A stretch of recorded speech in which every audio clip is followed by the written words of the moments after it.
আচ্ছা বলেন তো কেমন হবে যদি আমরা Honor 200 এই ফোনটা দিয়ে ব্লগিং ভিডিও করি, বা যদি আমি ইউটিউবিং করতে চাই বা কন্টেন্ট ক্রিয়েট করতে চাই, সেই জায়গা থেকে যদি আমরা Honor 200 এই ফোনটা পারচেজ করি, আমাদের সিদ্ধান্তটা কি আদৌ সঠিক হবে? হ্যাঁ, আমাদের এই পর্বটা কিন্তু অনেকদিন ধরে আর করা হয় না, তো ভাবলাম যেহেতু Honor 200 এইটা একটা ক্যামেরা কেন্দ্রিক ফোন, বা এইটা ভিডিওর জায়গায় ক্যামেরার জায়গায় বেশ ভালো একটা সুনাম এবং নাম আছে, তো সেই জায়গা থেকে এটা যেহেতু 30,000 টাকা, এখন 30,000 টাকা বাজেট হয়ে আপনি যদি এই ফোনটা পারচেস করেন শুধুমাত্র আপনার videography, photography, content creation life শুরু করার জন্য, তাহলে আপনার সিদ্ধান্তটা আদৌ কতটুকু সঠিক হবে সেই সিদ্ধান্ত এই ভিডিওতে আমরা নেওয়ার চেষ্টা করব।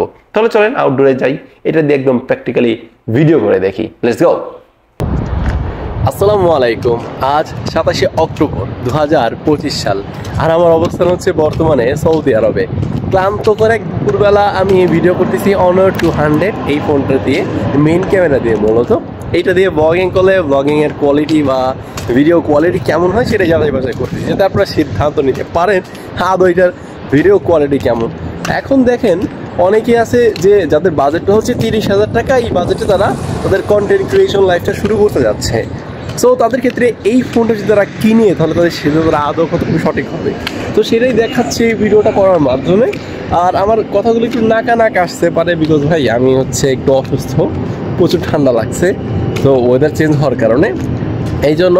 তবে আমি বর্তমানে সৌদি আরবে থাকলেও আমি কিন্তু ইনশাল্লাহ খুব দ্রুতই বাংলাদেশে আসতেছি। মোটামুটি 2 বছর একটা প্ল্যান ছিল এখানে থাকার, সেটা অলমোস্ট হয়ে গেছে। 2 বছর না, মানে 15 মাসের মতো, সেটা অলমোস্ট শেষ হয়ে যাচ্ছে। তো খুব শীঘ্রই ইনশাল্লাহ আপনাদের সাথে আবার হয়তো দেখা হবে, আমার সেই পুরানো সেট আপে গিয়ে সব কিছু শুরু করা হবে। তো বলবো একটু সময় দিয়ে থাকবেন সাথে ইনশাল্লাহ। দেখবেন আমি এখন রেগুলারিটি মেনটেন করতে পারছি না, এই জন্য একটু ক্ষমা চেয়ে নিচ্ছি, বাট হ্যাঁ এটা পারবো। এখন যদি এই ফোনটার ভিডিও প্রসঙ্গে আসি, দেখেন এটাতে একটা জিনিস দেখতে পেলাম কি, আপনি কিন্তু রানিং অবস্থায় ক্যামেরা সুইচ করতে পারবেন, সুইচিং ব্যাপারটা আছে, এইটা আমার কাছে বেশ ভালো লাগলো। তবে ক্যামেরা সুইচিং ব্যাপারটা না, আপনি যদি আলট্রাওয়াইড ক্যামেরায় বা টেলিফটো লেন্সে শিফট করেন, এখানে কিছুটা সেই কি একটা ঝাঁকি লক্ষ্য করা যায়।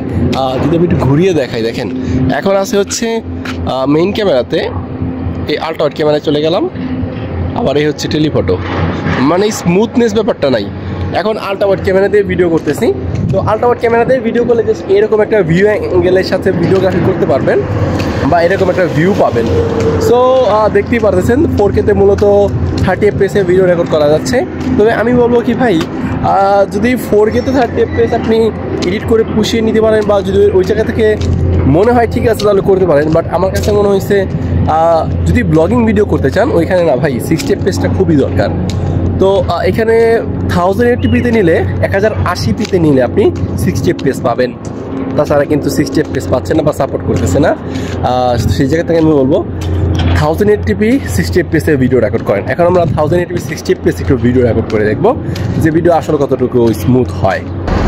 তো এই মুহূর্তে যে ভিডিওটা দেখতে পারতেছেন, এটা কিন্তু 1080p 60 FPS এ ভিডিও রেকর্ড করা যাচ্ছে। অবশ্যই এখন ভিডিও ব্যালেন্সটা একটু ভালো হয়েছে বা একটু বেটার হয়েছে।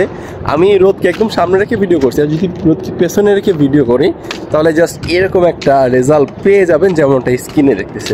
তো এই হচ্ছে মূলত এইটার ক্যামেরার ভিডিও স্যাম্পল বা ভিডিওগ্রাফি। তো মোটামুটি সিদ্ধান্ত এইটুকু নিয়ে নেন, আর আমি আমার সিদ্ধান্ত একটু চলেন আমাদের সেই পজিশনে গিয়েই বলতেছি যে আদৌ আমার কাছে মূলত এইটার ভিডিও স্যাম্পল বা ভিডিওগ্রাফি কেমন লেগেছে, বা ব্লগিং করার জন্য কতটুকু উপযুক্ত।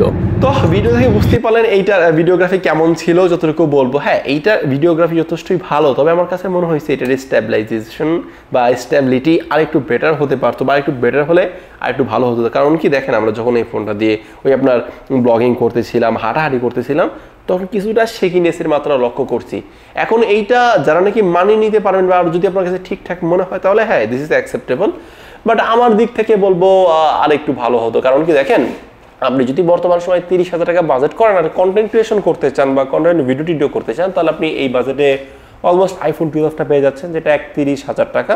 আবার আইফোন 11 প্রো পেয়ে যাচ্ছেন, যেটা এরকম প্রাইস সেগমেন্টেই পাওয়া যায়। যদি এদিকে স্যামসাং এর কথা বলি, না স্যামসাং এর কথা বলবো না, কারণ স্যামসাং আপনি S22টা পাবেন, যেটাতে গ্রিন লাইনের প্রবলেম, এই জন্য সাজেস্ট করবো না।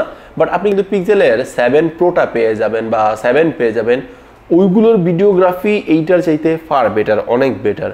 But as a new phone, একটা নিউ ফোনের এক্সপিরিয়েন্স, আপনি নিউ ফোনের একটা সার্ভিস, পাশাপাশি নিউ তো নিউ এর সাথে পুরোনোর কোনো কম্পেয়ার হয় না, তো সেই বাদ বিচারে হ্যাঁ এটা মোটামুটি ঠিকঠাক আছে। বাট আমি বলবো যদি আপনি একদম শুধুমাত্র ব্লগিং করতে চান, একদম বেস্ট কোয়ালিটির ভিডিও চান বা বেস্ট আউটপুট আপনি চান, তাহলে বলবো যে আপনি ইউজড ফোন ওই আইফোন 12 দেখতে পারেন, অথবা পিক্সেল 7 প্রো বা 7 এগুলো দিয়ে ভিডিওগ্রাফি করতে পারেন। তার ফলে হবে কি এইটার চাইতে আর একটু বেটার এক্সপিরিয়েন্স পাবেন। বাট নতুনের কথা বিবেচনা করলে বা নতুন হিসেবে এইটাও সেই জায়গা থেকে ঠিকঠাকই আছে বা টুকিটাকি ঠিকঠাক আছে। তো এই হচ্ছে মূলত অনেক 200 নিয়ে আমার মতামত ভিডিওগ্রাফির জায়গায় বা কন্টেন্ট ক্রিয়েশন লাইফের জায়গায়। তো এখন আপনার সিদ্ধান্ত আপনার হাতে, যেহেতু দিন শেষে টাকাটা আপনার।